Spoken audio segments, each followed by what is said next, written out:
Any other time, you could write it without rounding off, and it'd be perfectly okay. All right? If you want to write Avogadro's number as 6022,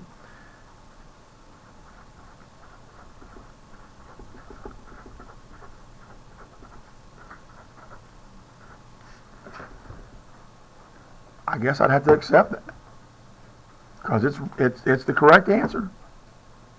That makes sense? But which is easier? Huh? Yeah, but if I move the decimal place here, I'll get to 23. That's 20 zeros plus these three right here, 23. That's all right. Keep me honest. You keep trying. I do make mistakes. I made one once. Good for you. Thank you. All right. Any other? Yes. I don't understand why you had to round on the 260.0. Mm-hmm. I just said. There you had the at the very top there's like 2.00. Why didn't you have to round there? Here? No, up there. Keep going up. Here. To the left. Here. What? Oh, way on up here? No, 2.00 milliliters. Why didn't you have to round there? This? Yeah. Isn't like 260 the same thing?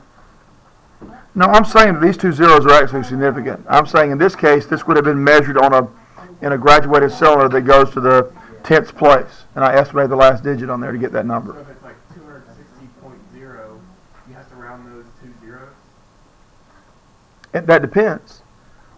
If it's a measured number, you don't round off that last. You don't round off anything if it's measured to a zero at the end. Okay. So if I'm on a balance, let me get you a sheet of paper here. Say on a balance, I'm weighing something, and I find that on the balance, you said 260.0 grams. Let's use something different. How about we say iron? Okay. Well, that's what the balance says. All those zeros are significant, so we wouldn't round any of those off. Okay. Yep. I think that's what I was thinking in. You did? Yeah. Oh, gee. Okay. You didn't carry a 1. That's the whole matter. You didn't carry a 1. And it bothered me. Well, I'm glad it bothered you. That's good. You made a mistake. That's good. So let me tell you about errors or typographical errors or mathematical errors that you happen to find in the unit packets. Okay. I'll tell you what. Let's hold that in abeyance for a second. Okay. Is there anything else about significant zeros you want me to cover? Yes. If it's like 2.100, are those two zeros on the end significant? Let me write it down. 2.100. Right? Yes. Those two zeros are significant. They follow a decimal place and a non-zero digit. Okay. Mm-hmm. And the Last zero non-zero follows. Yes, but even though there's a zero in between, it does follow as a significant digit. I mean, a non-zero digit. They don't have to be right next to it. Somebody asked that question already. It doesn't have to be right next to it to follow it. But you could put like a million zeros and then they would all be following something eventually. That's right. But all zeros would follow something eventually. Or like in the beginning. Somewhere. 0.010. What? Like, I mean, if you had 0.10, it's still following. So this zero is following a non-zero digit and a decimal place. I know that one thing. Oh. If you have like, what if you had like a non-zero number in front of the decimal, then all the zeros after that would still be significant because they're following it somewhere to make the number. Come up here and give me an example. Write it down for me. I mean, Come on, don't be afraid. Nobody's going to see anything but your hand. Come on. With the zero in the second place, would that be significant? Right here? Yes. No. That's a leading zero. Okay, yeah. Did y'all hear the question? Did everybody hear the question? He asked, is this zero significant? And no, it's a leading zero. It's not. This is not significant. It doesn't follow both a decimal place and a non-zero digit. It only follows a decimal place. is the first zero? No, it's not significant. It's only there to kind of make sure it's clear that's supposed to be a decimal place, and that's not some stray mark on the paper. You don't want to come up and write it? No, but Chicken. I'm a chicken. Okay. All right. Oh, but also, what if you had a problem where, like, in the problem you have to have, like, in the answer, like, the least amount of significant zeros that were in the problem, or, I mean, significant same digits that always solve Mm-hmm. them. What if you have that, but then like they didn't follow the zero rule, and like. Never mind. No, I'm trying to, I'm truly trying to understand. Is there It something? makes sense in my head. All right, well, a lot of things do. I understand that. That happens to me all the time. It just flies. Yeah, she's getting all meek over there on me now. Okay, she's been asking all these really great questions, and all of a sudden she gets meek on me. Huh? I have too many questions. You ask her. No, every question you've asked have been good questions. You keep asking those questions, okay? I have one more question as well. Well, you can't ask any questions now. Okay. Yeah, go ahead. What do you want? What do you want? Okay, alright, let's take the number 26,000, like, yeah, 26,000. Okay, where are you going to take it? Just 26,000, Go ahead. 26,000 grams of whatever. Okay. The 3 zeros. You need another zero, that's 2,600. Would those 3 zeros be significant or not? No. Okay. Well, actually, here's the problem with those zeros, and I was going to get to that next. We don't really know if they're supposed to be significant or not. Okay. Since we don't know, we treat them as if they're not.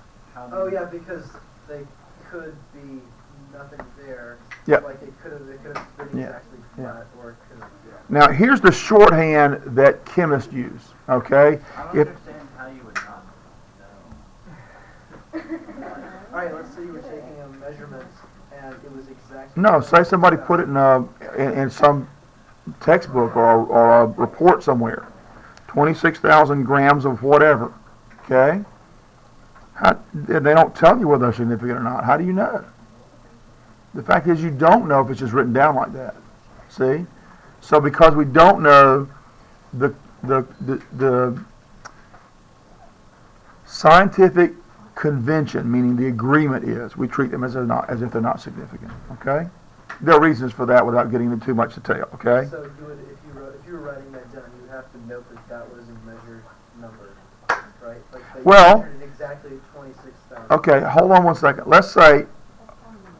huh? That's counting number. So it's infinitely significant. Could be, but we don't really know for sure. All right, now here's why. No, actually, this is not a counting number. How do you get grams? Can you count grams? So you're measuring it. So it takes a little bit. It takes a little bit of thought. Okay, sometimes. In this case, you know that's a measured number because of the units there. So you have to pay attention to the measurement. You got it. You got it. So anything that requires a tool to record is a measured number. Anything that Absolutely. If it requires, use your brain to count is a counted number. that's a really good rule of thumb. Okay. If it requires a tool to measure it, it's a measured number. Okay. If it's something you count, it's a counting number. Yeah, that's exactly right. And there are some that you're not really sure about when you're doing calculations, but you kind of got to use your brain a little bit. That white matter between your ears. Are there any measurements that would be electronic? Huh? I mean, are there like any measurements, like units of measurement that would be on it and it still be a counting number? Can you count inches? I suppose you could count inches. Sure, you could count them. So if there was like 5 inches, that's still. I suppose there's a way to do that, but we just don't do it. That's really kind of splitting hairs that we don't need to worry about in here. Because if it says inches, and we don't, by the way, we don't use inches in here. Okay. If it says centimeters, you're just going to, listen, it is reasonable to me, if it says centimeters, you're going to assume it's a measurement. Okay? I'm not going to split the hairs like that. Okay? Not on that subject anyway. I mean, you don't have like the exact standard for centimeters and put it in your brain or something. So. No, it's about the width of my little finger. You know, but that's not a very good standard, is it? Okay? All right. Now, here's a little shorthand that chemists use while we're on the subject, okay? All I have to do, if I want to show all those zeros are significant, is put a decimal place right there. Okay? Now, that's not, defined in some way. I mean, nothing in the literature says that that's always going to be that way. It's just something that chemists do because it speeds up things. It's a whole lot easier if I want to show all those zeros are significant, to put a decimal place there than to write that answer in scientific notation to show it. So that dot made the most significant. The decimal place made it significant. Okay? Because otherwise otherwise to, Oh, really? I'm sorry, that wasn't straight, that wasn't clear? No. Okay, Yeah, what Rob otherwise said to was- show it as significant, it would have to be. okay, y'all are talking at the same time. Go ahead, you wanna try first? No.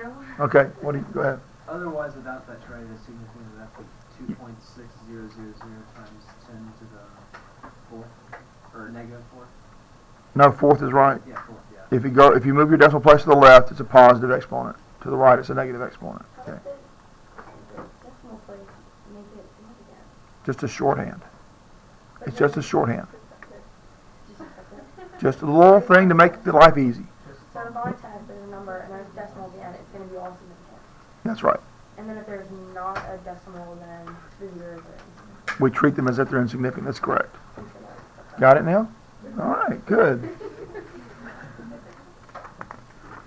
Now, I mean, you know, like a lot of things, sometimes you got to do it a while before it starts to make sense. I mean, I'm just not good at accepting something else. That's, hey, I don't have a problem with that. Let me see if I can stop the capturing here.